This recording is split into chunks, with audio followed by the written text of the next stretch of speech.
Bonsoir tout le monde. Merci d'être venu. Et je vais passer en anglais pour pouvoir introduire Harold et qu'il comprenne ce que j'ai dit. So Harold, it's a great privilege to have you here for your second talk, which, as you just told me, will be a smooth transition from the first one. I believe that today you're going to talk about that exciting time when you jumped into the discovery of proto-oncogenes and oncogenes. And maybe just from a personal point of view, I guess I was a young student just deciding whether or not to do a PhD, in fact. This is back in 1985, 86. And it was reading about the kind of science that you did and that others were doing, also in the tumor virus field. And in those days, we didn't have PubMed, we didn't have internet now. So I just went to the library, I remember, and there's this whole bunch of abstract books from Cold Spring Harbor tumor virus meeting. And I just pulled out a few and I read them, and that was the moment when I thought, I have to be a scientist, I have to do a PhD. So I'm really looking forward to hearing you and tell us your perspective of what it felt like, that exciting discovery time. And over to you, so thank you.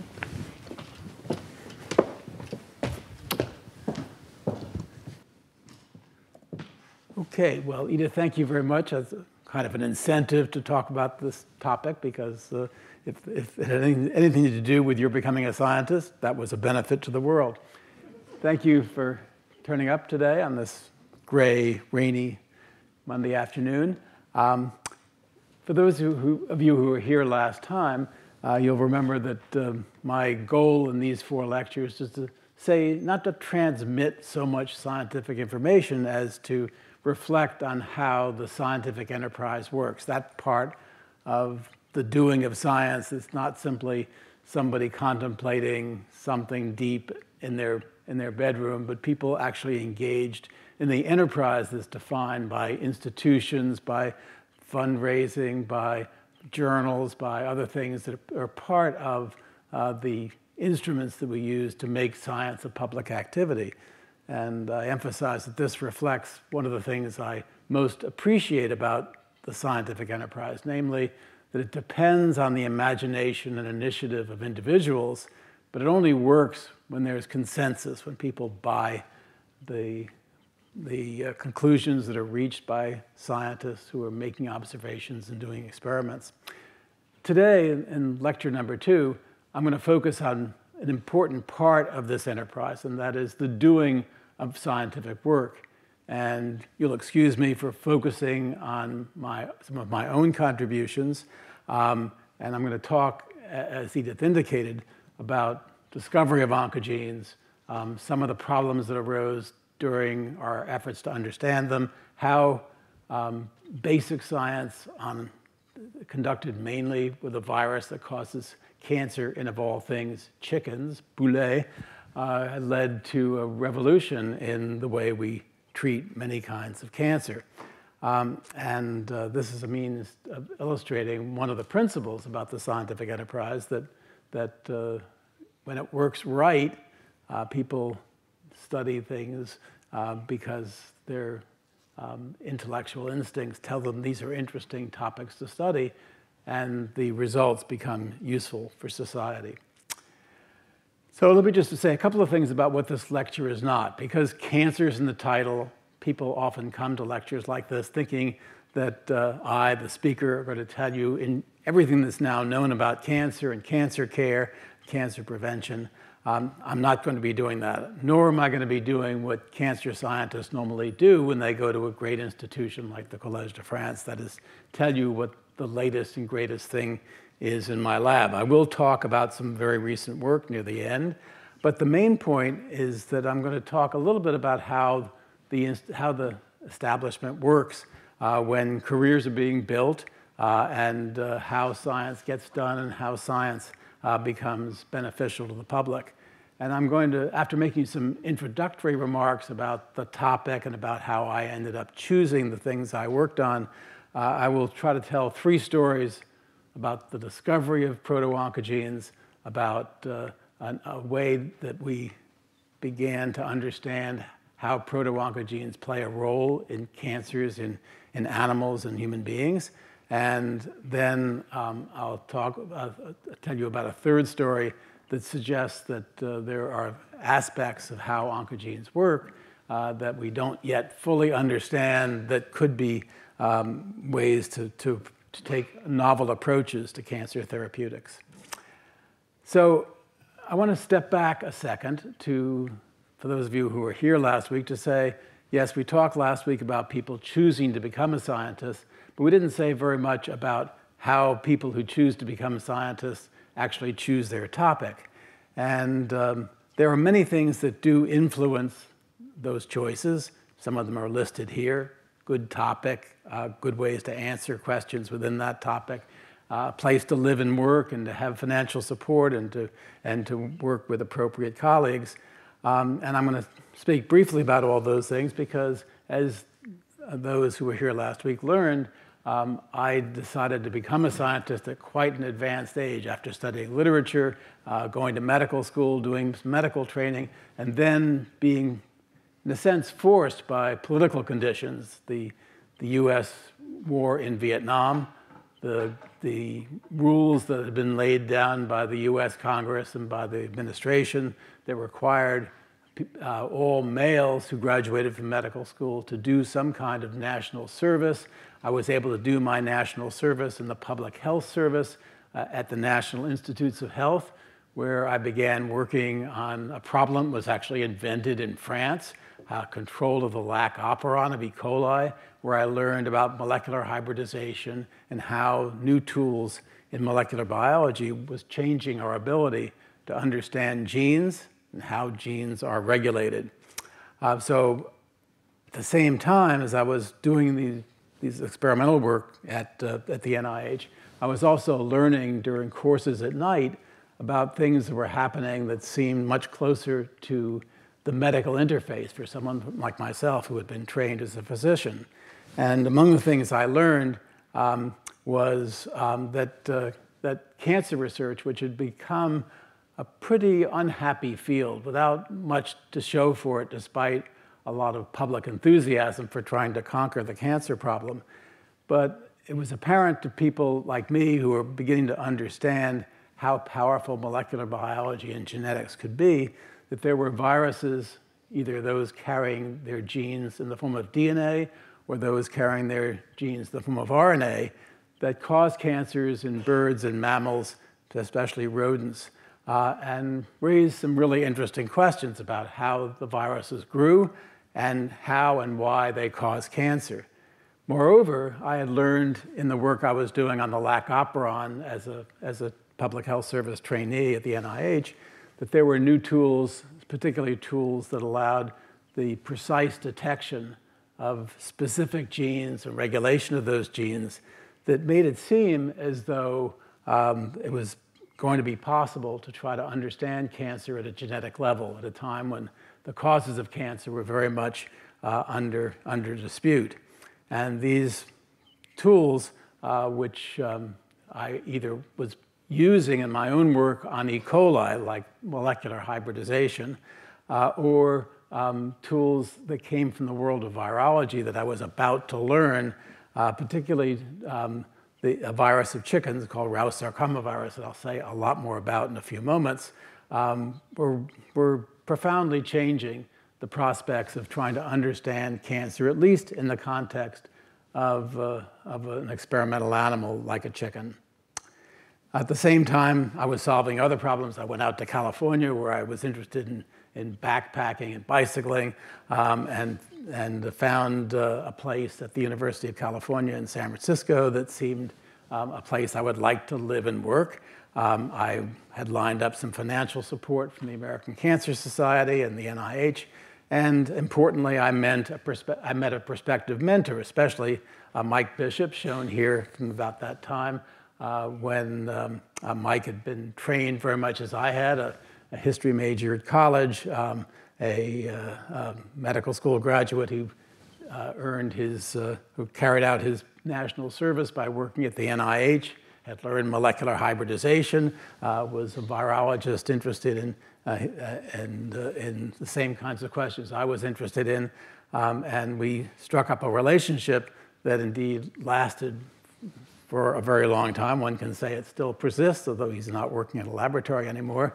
These pictures give testimony to the kinds of relationship we had. It involved a lot of other people working together in our labs, running meetings together at Cold Spring Harbor Labs in New York, and later in our time at UC San Francisco, captaining the baseball teams from our labs that had a friendly competition on an annual basis.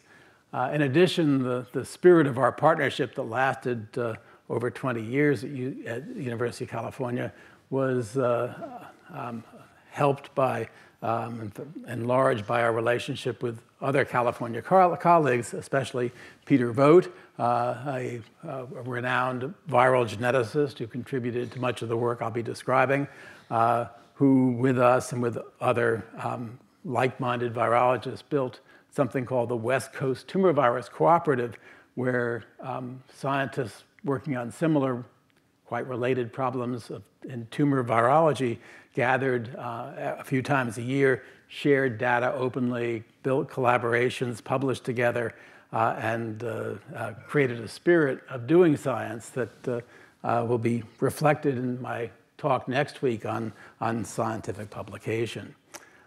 Peter, incidentally, still at work at the Scripps Institute in La Jolla, a remarkable human being and a major contributor to some of the things I'll describe. Now, before I get to topic number one, the discovery of proto-oncogenes, I need to say a little bit about Rous sarcoma virus for those of you unfamiliar with it. This virus was discovered well over 100 years ago by a young physician pathologist, Peyton Rous, who was working right across the street from where I now work at the Rockefeller Institute, as it was then known.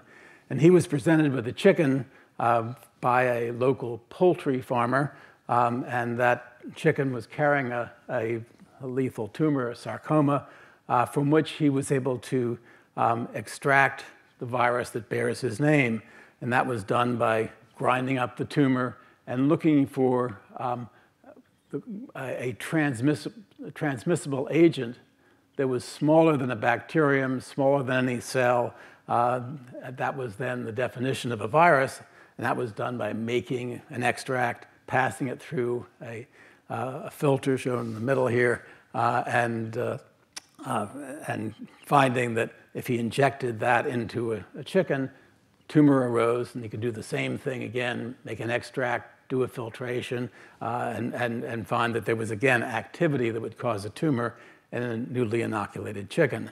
And that factor, the cancer-causing factor, was viewed as a virus based on work done on bacterial viruses and a few animal viruses at that point.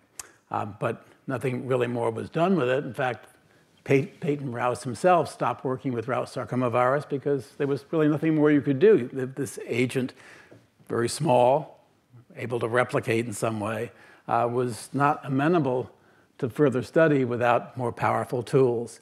And it wasn't until almost 50 years later that Howard Temin and Harry Rubin at Caltech made a remarkable advance when they moved the whole experimental system out of animals into cell culture by showing that you could take the kind of extract that Rous had made from tumors and place that extract on a lawn of chicken embryo fibroblasts and cause a change in the appearance of cells and an accumulation of large numbers of cells that could be recognized as a focus that appeared in response to a single virus particle. That focus contained a lot of virus particles, infectious virus that could be transmitted to a new set of cells in culture. So this was important because it said you could actually do quantitative studies of the virus. One infectious particle made one cluster of transformed cells. Those cells produced more virus. And this was a very important property that allowed a number of people, especially Howard Temin, to pursue aspects of the virus.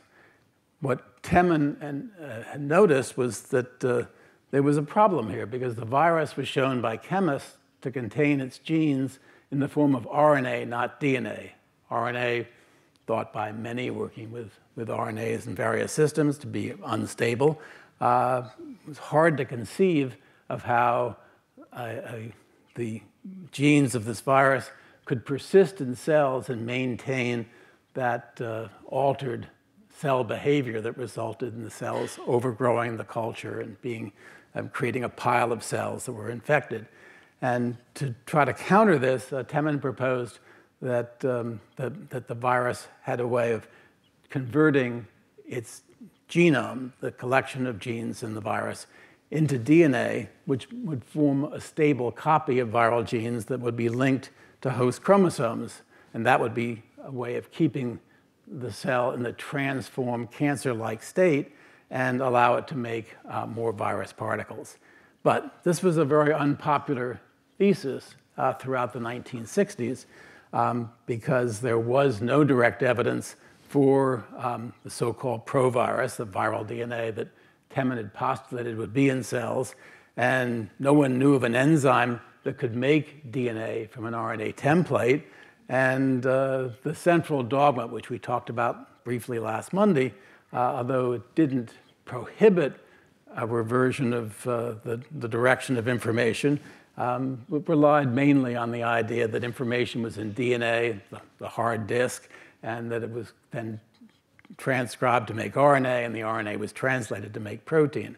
So the central thought about molecular biology for transfer information did not include the kind of hypothesis that Temin was proposing, and without evidence for either the DNA from direct molecular detection tests or evidence for an enzyme that could carry out this conversion of RNA to DNA, the provirus hypothesis lacked proponents.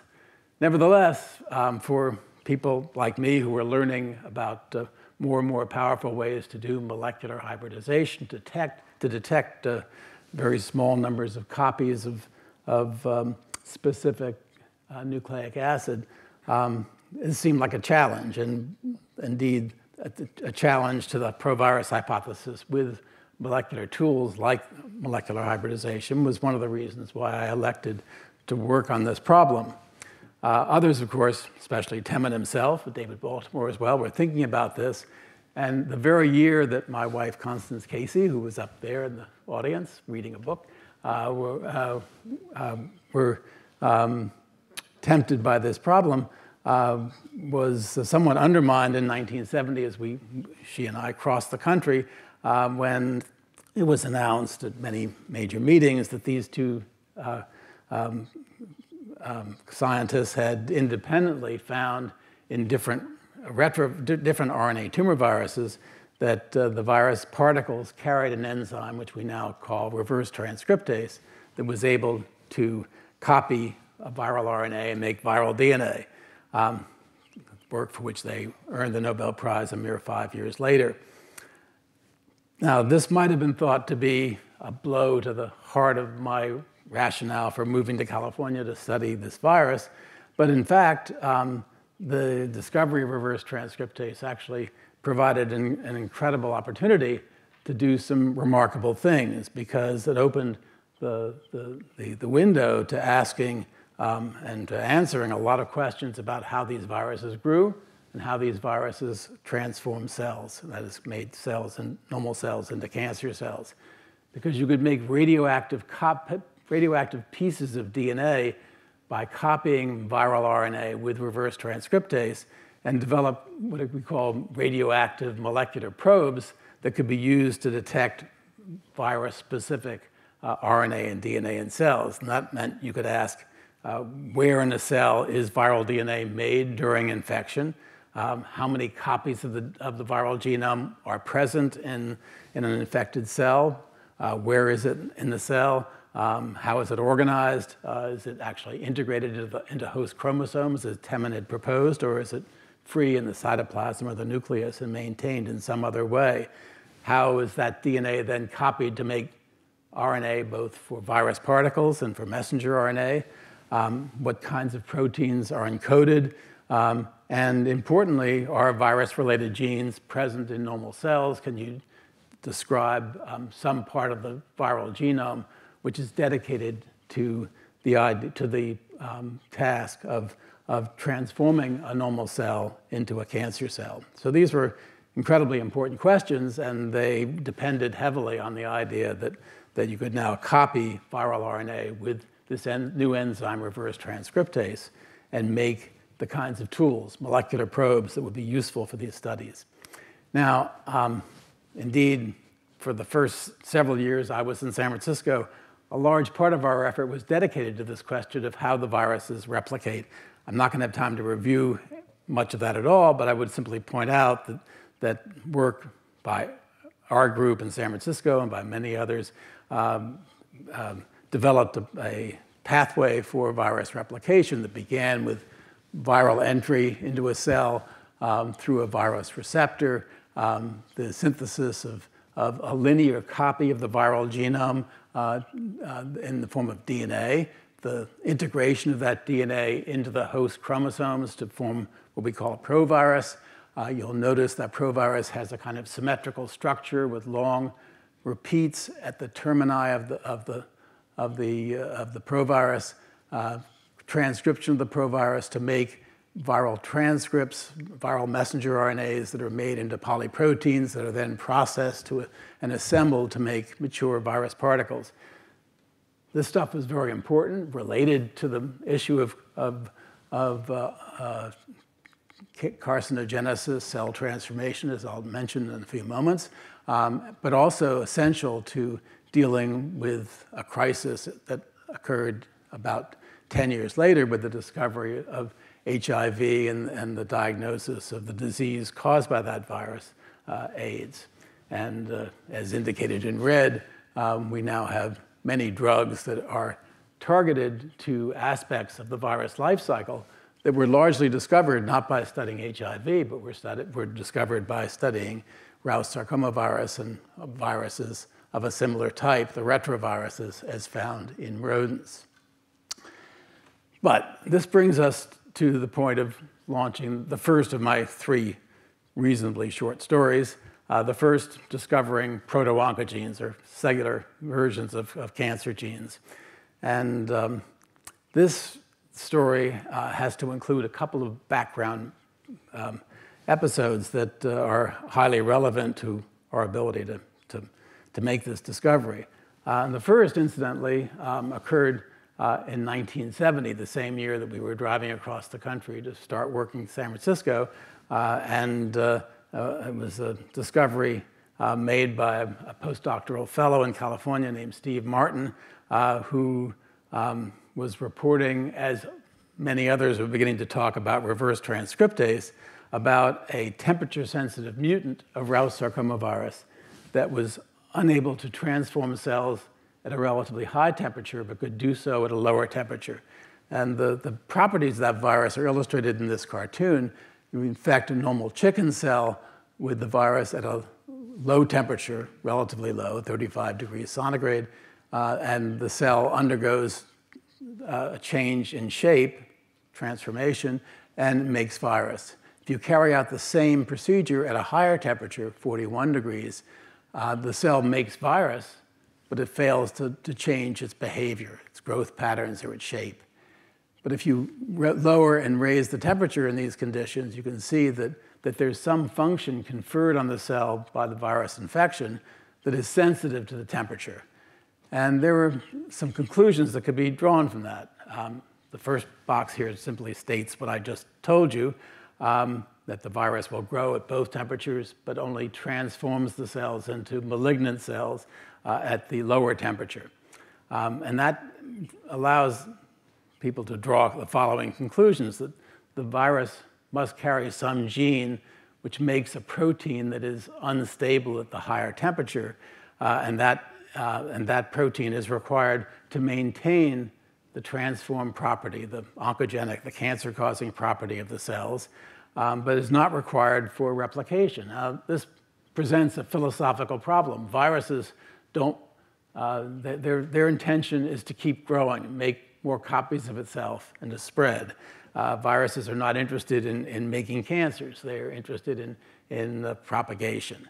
So why does a virus like Rous sarcoma virus carry a gene like the gene that must be mutated in this viral mutant? Having mutants is a way of identifying genes, and in this case, the gene needed a name, and the name was SARC, SRC, for sarcoma, because as you saw earlier, this virus induces a sarcoma, and fibroblasts of the kind that are being worked on in culture are the cells that are predecessors to the sarcomas that Rous sarcoma virus produces. So there's a gene called SARC. It's got a change, a subtle change that makes it unable to transform cells at high temperature, but transforms them at lower temperatures. And that defines a viral function that is somehow situated within the genetic unit that we call viral SARC. Now, this raises this question that I've just posed to you. Why would Rous sarcoma virus carry an oncogene, and why would that gene be there? And is that gene, does it have a special kind of origin? So what I've already told you is the viral SARC gene isn't needed for replication because the temperature-sensitive mutants replicate, multiply at both the high and low temperatures. Furthermore, the gene is not found in a very similar kind of virus called avian leukosis viruses, which don't have a SARC gene, nevertheless grow perfectly well. So this raised the question of whether the gene might have been derived from some cellular gene, maybe even the kind of gene that was involved in causing the kind of sarcoma that Rous first identified or was given in 1910. And what students today find it hard to wrap their heads around is how you go about testing for the existence of such a cellular gene that might have somehow ended up in Rous sarcoma virus when it wasn't possible to do molecular cloning. Molecular cloning became possible in the mid-'70s, but in the early '70s, before molecular cloning, it was possible to pursue this kind of question because, as you've heard me say, reverse transcriptase can make radioactive DNA probes that would allow us to detect a gene related to a viral gene in normal cells. Moreover, and very importantly, there were deletion mutants of RSV, not simply temperature-sensitive mutants, that allowed such probes to be identified. Those mutants were perhaps most convincingly isolated by our colleague Peter Vode, who had been working with us in the West Coast Tumor Virus Collaborative. And as this primitive map generated around 1974 illustrates, over there by the 3' end of the viral RNA is a region of the genome that contains the SARC gene, to which the mutants of Steve Martin and others, the temperature-sensitive mutants, were mapped. But there were also deletions in that region that removed most or all of the viral SARC gene. And those deletion mutants were incredibly important for being able to make radioactive DNA that was specific for the gene that we wanted to look for in normal cells. So those deletion mutants, which we call transformation defective Rous sarcoma virus, provide an opportunity to make a probe that is more or less gene specific. And the way that was done was to take Rous sarcoma virus RNA that contained the SARC gene to make little pieces of radioactive DNA using reverse transcriptase, hybridizing that to RNA from a so-called transformation defective deletion mutant, and using some tricks to separate the red pieces that represent the region deleted in making a transformation defective mutant, and then using those to show that they would hybridize to the RNA from the sarcoma virus that has a full cancer-causing function, and they would not hybridize to the RNA from the deletion mutant that's shown in the bottom. Then that purified probe, which was specific for the region deleted to make these transformation defective mutants could be used to hybridize to normal cellular DNA from a variety of birds. And this work, I feel it's important to mention, was carried out by a French postdoctoral fellow, Dominique Stalin, who later went on to become the director of the Pasteur Institute in Lille, where he worked for many years. He unfortunately died a few years ago of pancreatic cancer. But what Dominique's hybridization test did was to show that the Sark probe that we had made hybridized to normal chicken DNA and to many other DNAs from a variety of birds that were at quite considerable evolutionary distance from chickens. That is, chickens and quail, chickens and duck, chickens and the rat type called emu diverged from chickens many tens of millions of years ago. It's of some note, I mentioned parenthetically, that the probe that was made for the transformation defective RNA that lacked Sark did hybridize to chicken DNA, because chickens, like frankly all of you in the audience, have many copies of DNA in your genomes and in their genomes that are related to RNA tumor viruses, but those are functions that are related only to the multiplication of the viruses, not to transformation. Those sequences are not present in the other avian DNAs. And it turns out that with time, the Sark probe was shown to detect genes that we now, by nucleotide sequencing, have been very well defined as conserved genes in all animals, all metazoans, and from insects to human beings. So a lot of things have happened since then that more deeply characterize what we were detecting as a normal cellular gene. The so-called cellular version, as opposed to the viral version of Sark, is composed of introns and exons, like other eukaryotic genes. Somehow, the sequences from the coding regions, the exons of the cellular proto-oncogene, were consolidated and changed slightly to form the viral transforming gene called VSark.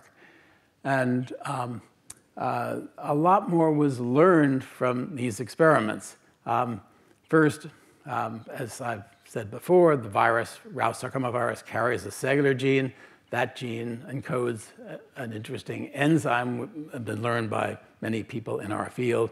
That enzyme is one that adds phosphate from ATP to tyrosine residues in proteins. Secondly, the Rous sarcomavirus cancer gene, the viral Sark gene, was somehow derived from or pirated from or stolen from a normal cellular gene by rare events that still have never been precisely defined.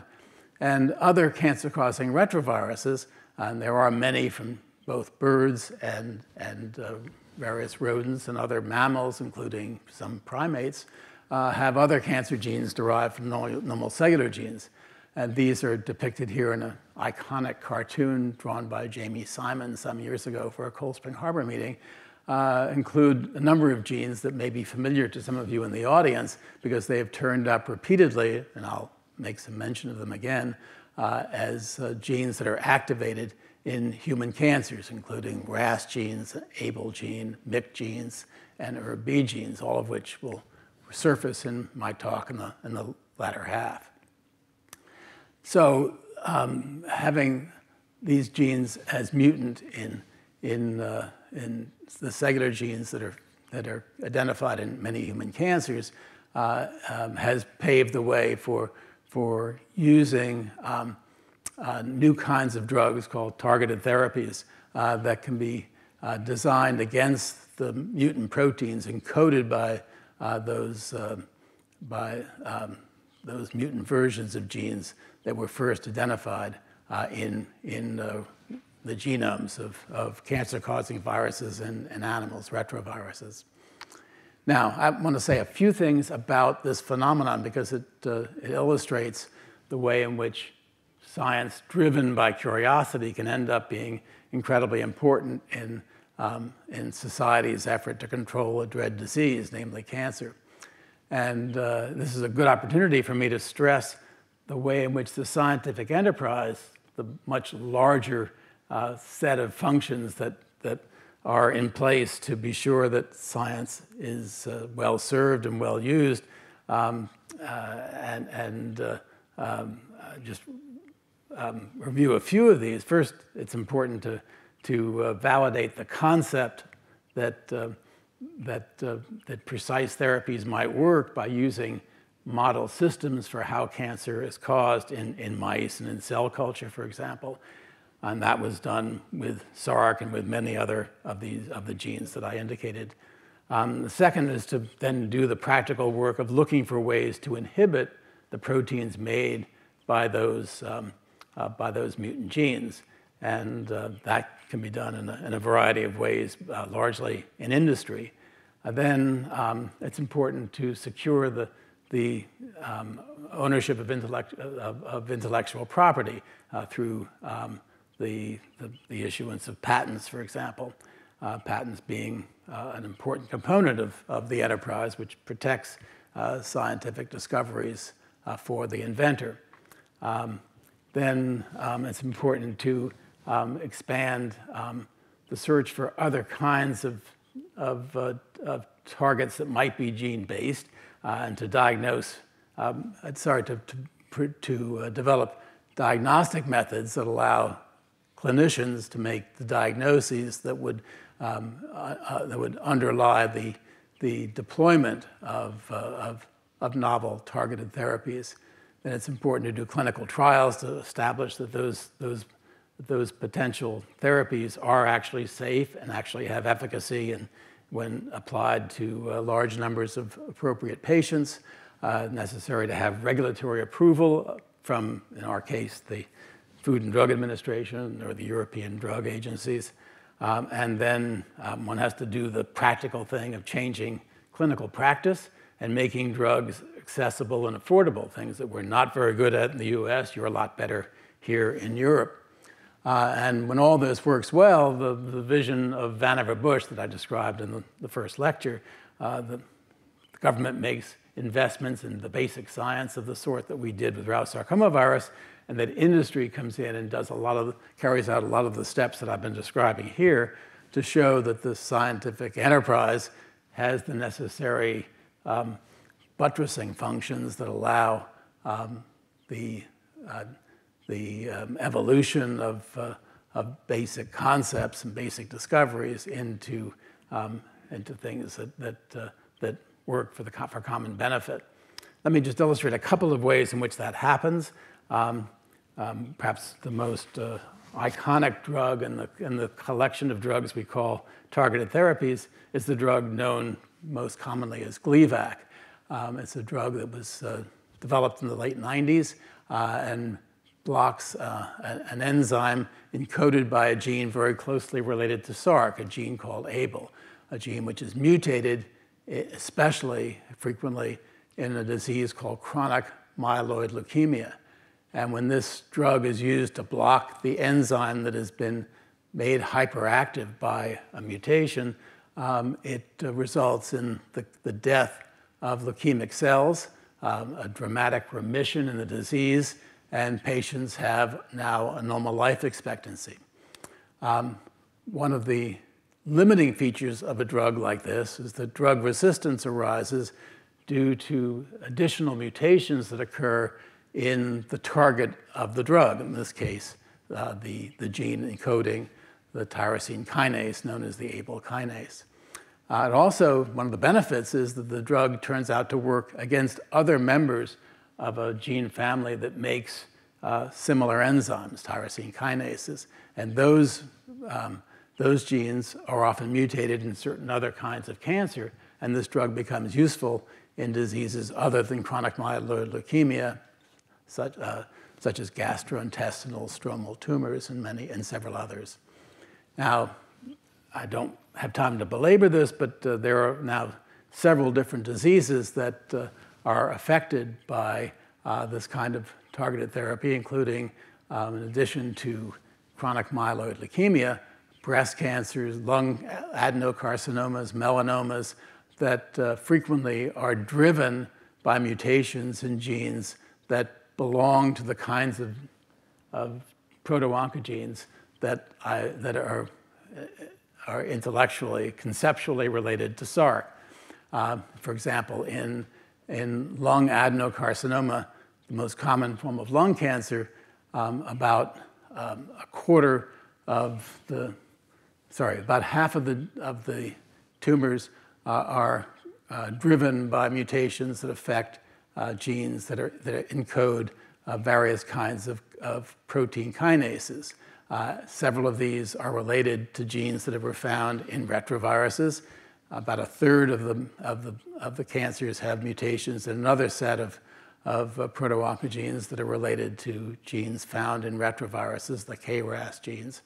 And for about a quarter of the tumors, the mutations that are driving the tumors have yet to be firmly identified. But you can see that a large industry has resulted, and indeed the pharmaceutical industry is continuing to generate new drugs that work against these tumors that are driven by genes that we know about because of the course of action that has ensued from the discovery of proto-oncogenes like the cellular SARC gene.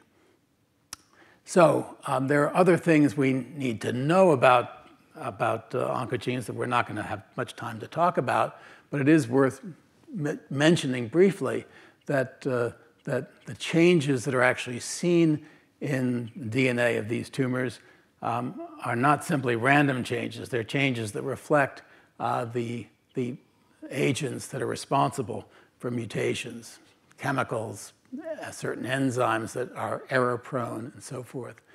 Secondly, every tumor is different, has a large number of mutations, sometimes tens of thousands of mutations, and the difference from one tumor to the next is important.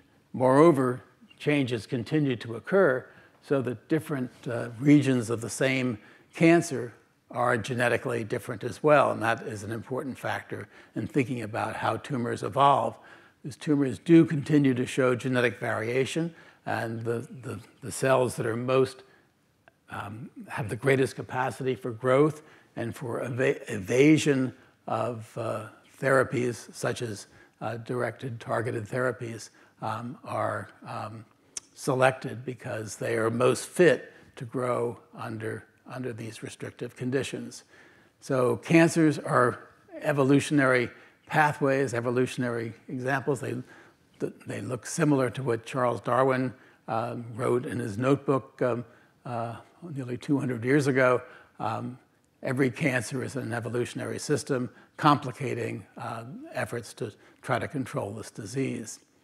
A few other points that are worth making before we move on to another story is that tumors tend to be plastic in the sense that gene expression and cell behavior changes over time, further complicating therapy. That the mutations that are involved in generating these tumors and underwrite their progression affect another class of genes called tumor suppressor genes, not just oncogenes. And there are immune responses, very important immune responses to cancers.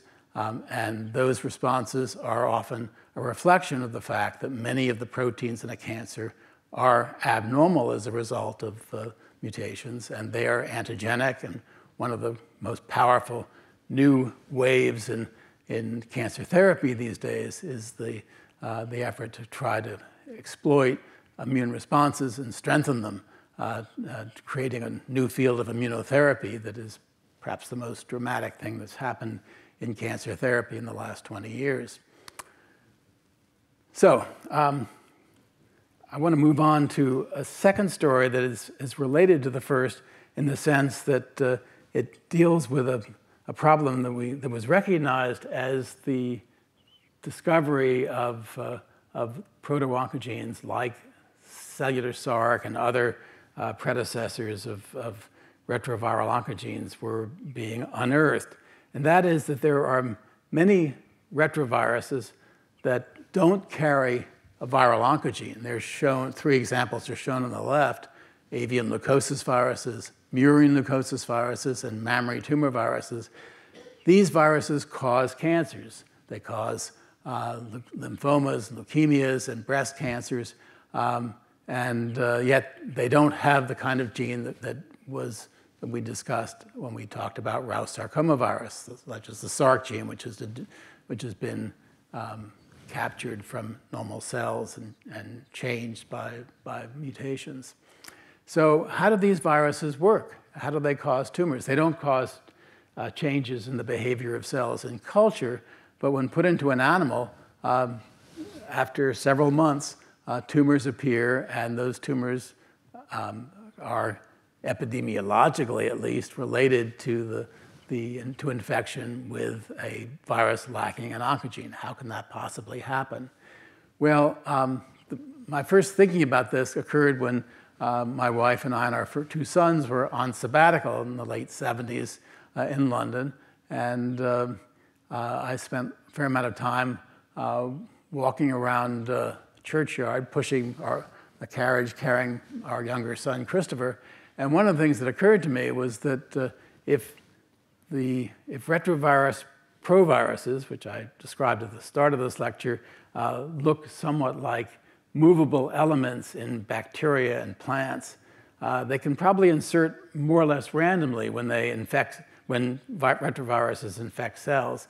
So shouldn't they at some time actually cause disruption or mutation of some kind in cancer genes, in proto-oncogenes, for example, or tumor suppressor genes? And I was incidentally testing that idea in a system I don't need to describe today in my work at the Imperial Cancer Research Fund in London during my sabbatical. But it occurred to me that we could also test the idea by asking whether retroviruses that don't have viral oncogenes, like avian leukosis viruses or mouse mammary tumor virus, to see whether a cellular proto-oncogene might be activated by proviral insertions. And so my group back in San Francisco began to work on that problem and to ask how a virus like an avian leukemia virus might induce a cancer called a B-cell lymphoma in chickens.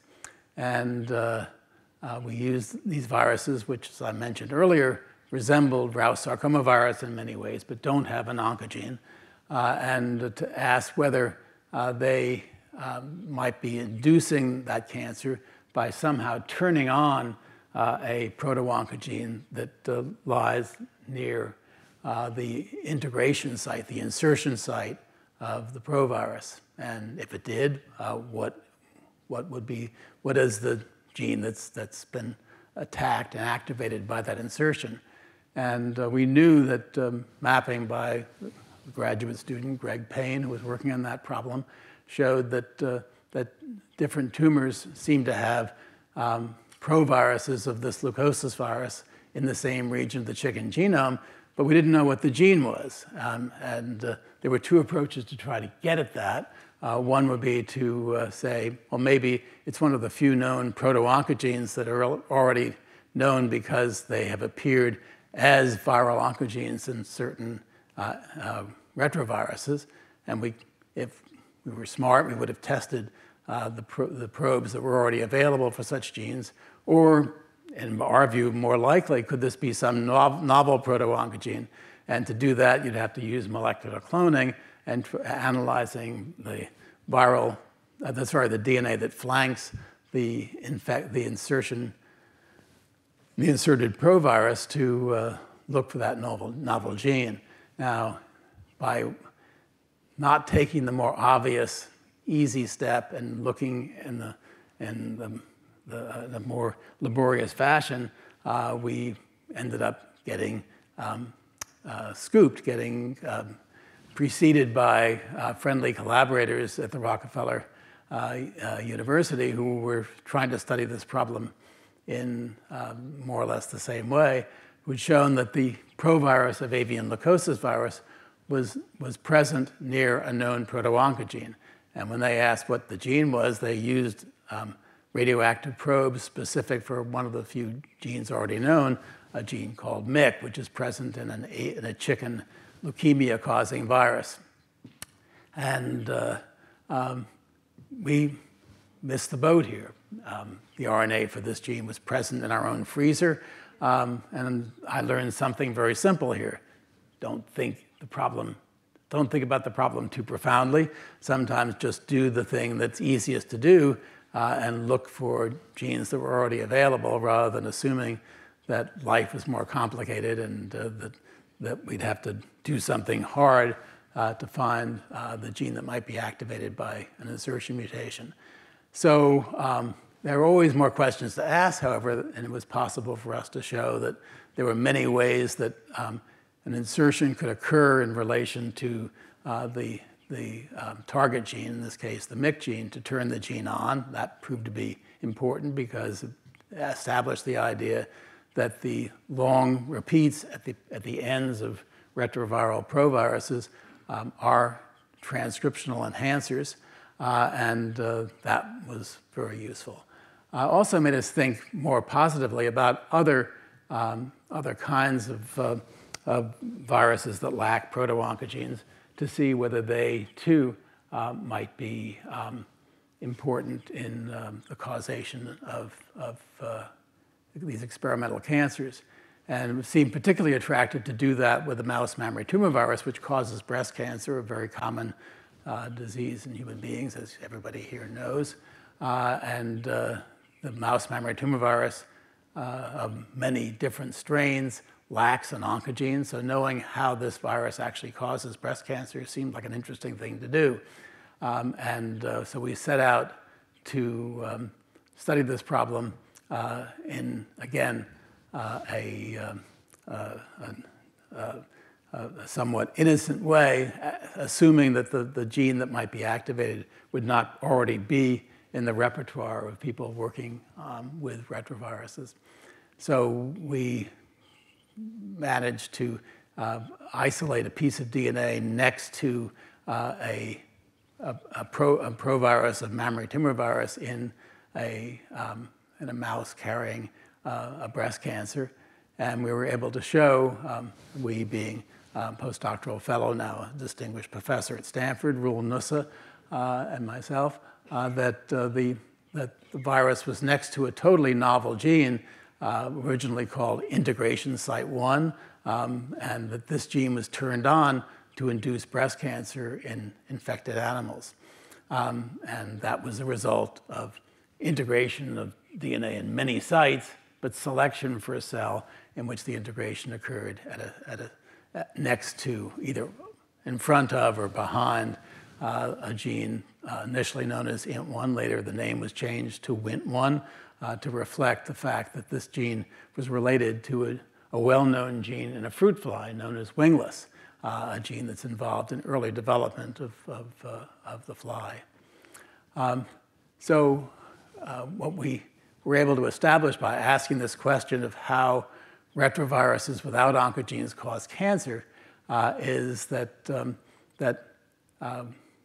there were a variety of genes that could be turned on in cells by retroviruses that don't have their own oncogene, that those genes might or might not be already known because they had been captured at one time by a retrovirus, and that the activation of those genes might or might not be something that could be observed in human cancers. And in particular, the genes, the WNT1 gene and other WNT genes, WNT1 being a member of a fairly large family, weren't themselves activated in human cancer. But when we understood more about how those genes operated in cells to make a signal that the cell appreciated, we were able to show that those genes were part of a pathway that contains proteins that are involved in human cancers. And indeed, in the Wnt signaling pathway, there are at least two, actually there are several others as well, that are commonly mutated in colorectal cancers and liver cancers and several other cancer types. And these, of course, provide incentive for developing novel therapies for those cancers in a directed fashion. So, third story is going to be extremely brief. It reflects an interest in a new aspect of thinking about cancer genes. Cancer genes are not simply off or on. Cancer genes might be made too active for the cell's good. And this is an idea that we came upon just about 15 years ago when we noted something rather interesting about the number of, about the combinations of genes that were present in an activated form in human cancers. And what I'm going to tell you very briefly is how these cells, how the cells in which multiple genes are activated might exert a toxic influence on cancer cells, and how these ideas might support a new kind of therapeutic approach. So you remember I told you that a number of different proto-oncogenes may be mutated in human adenocarcinomas. The most lung cancer is the most lethal form of human cancer, the most common form, and that adenocarcinomas are frequently driven by mutations that encode some of the genes listed here. When we look at the patterns of mutation by comparing tumors from a large number of patients, one of the things you can observe is that many of these mutations do not occur together. So most importantly for this story, the gene called the KRAS gene and the gene called the epidermal growth factor receptor gene, while both frequently mutated, never seem to be mutated in the same tumor. Why is that? Well, one explanation might be that the genes are operating in the same signaling pathway, as indeed they are, and that might be a reason why there would be no selection for a cell in which both mutations had occurred. But it might also be the case that if both genes were mutated in the same cell, that cell would not thrive, and there would be selection against cells in which these two genes are mutated in the same cell. So we tried making cells in which both the KRAS gene and the epidermal growth factor receptor gene were turned on in a single cell.